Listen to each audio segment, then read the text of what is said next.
මිනිස්සෙක් මරුණාට පස්සේ ගෑනු කෙනෙක් අඬන්නේ වෙන්ගතුනේ මොකුත් හින්දා නෙමෙයි. එයාට මතක් වෙන්නේ මොනවද? මිනිස්සයාද? නෑ වෙන්ගතුනේ මිනිස්සයා කියලා එකක් නෑ ඒ හිතේ. මිනිස්සයා කියලා ඔය තියෙන්නේ වෙන්ගතුනේ මෙන්න මේ ටික. මොනවා හරි ලැබිච්ච ලාභ. නෝනා කියලා තියෙන්නේ මොනවා හරි ලැබිච්ච ලාභ වෙන්ගතුනේ.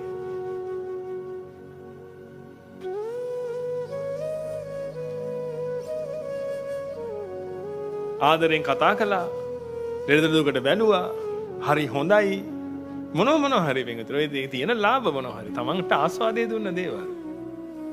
ඒ මනුස්සයා මැරිච්ච ගමන් වෙන්ගතුනේ. මෙයාට අහිමුනේ මොනවද? මේ ආස්වාද. ඇයි ඔච්චර දුක? වෙන්ගතුනේ ආස්වාද ආයේ ගන්න බැරි වෙන්නේ.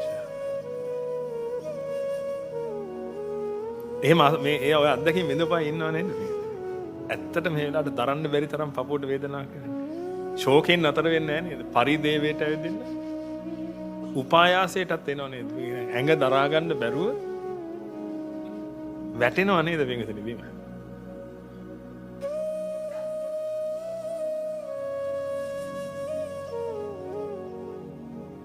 ඒ මොකුත් හින්දා නෙමෙයි වෙන්ගතුනේ.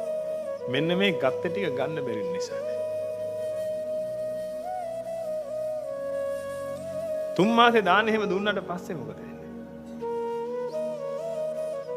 මේ ටික දෙන්න පුළුවන් කෙනෙක් ආයෙ මුණ ගැහෙනව නේද? අවුරුද්දේ දානෙවත් දෙයිද?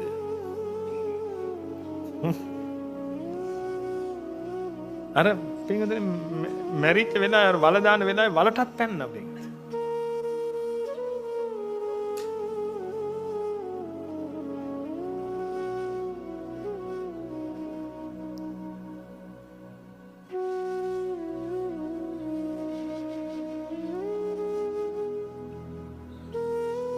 ඒකක්වත් බොරු නෙමෙයි. අපි දැකලා තියෙනවා වෙන්ගතුනේ. ඒ මල ගෙවල් වල වෙන්ගතුනේ දරා ගන්න බැරි වේදනාවට අන්තිමට බලට පැනලා ඔලුත් පලා ගන්නවා. 3 මාසේ දානේ දෙන්න කලින් වෙන්ගතුනේ වෙන සම්බන්ධයක් පටන් අරගෙනත් ඉවරයි.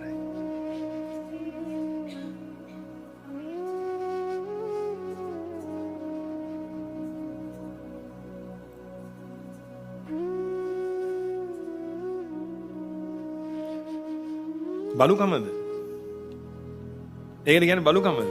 නෑ වෙන්ගතුනේ. අනුකම්පා කරන්න ඕනේ.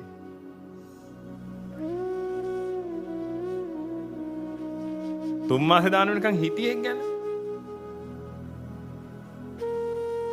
ගරු කරන්න ඕනේ. හේතුව වෙන්ගතුනේ වලට පැන්නේ මොකුත් හින්දා නෙමෙයි මෙන්න මේ පීඩාව නිසා. හොඳට මතක තියාගන්න. වෙන්ගතුනේ ඔබට කවුරුත් ආදරේ නෑ. ඔබ නිසා ලැබෙන ආස්වාදයටයි ආදරේ. ඒක බොහොම සත්‍යයක්. කවුද මේ ෆෑන් එකට ආදරේ? ඔබ ෆෑන් එකට ආදරේ ෆෑන් එකෙන් හුලං එන එකට ආදරේ.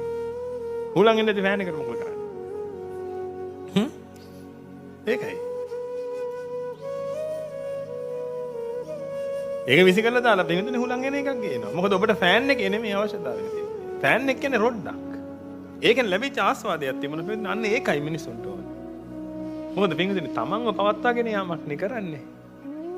තමන්ව පවත්වාගෙන යාම උදෙසා අනිත් අයගෙන් මොනවද ලැබෙන්න තියෙන්නේ අන්න ඒ ටික ගන්නවා. කවුරුත් තව කාවත් පවත්වන්නේ නැහැ. තමන්ව පවත්වාගෙන යන එක කරන්නේ. අන්න ඒක කරගෙන යනකොට පින්වතුනි අනිත් කෙනෙක්ගෙන් ලැබිච්ච ආස්වාද තියෙනවා නම් අන්න ඒව තමයි මතක් වෙන්නේ. හෝ තව කෙනෙක්ගෙන් ලැබිච්ච බාධක තියෙනවා නම් අන්න ඒවත් මතක් කරලා. දැන් හතුර මැරිච්ච වෙලාවට මොකද කරන්නේ?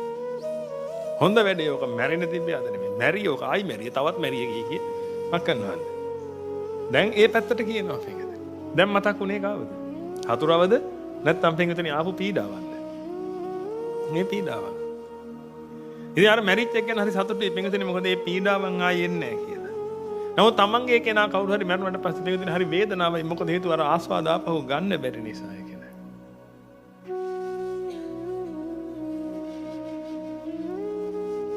ඒක තමයි පින්වතුනි සාමාන්‍ය විදිය. එහෙනම් ඔබ හොඳට තේරුම් ගන්න පින්වතුනි. ඔබට කවුරුත් නැහැ.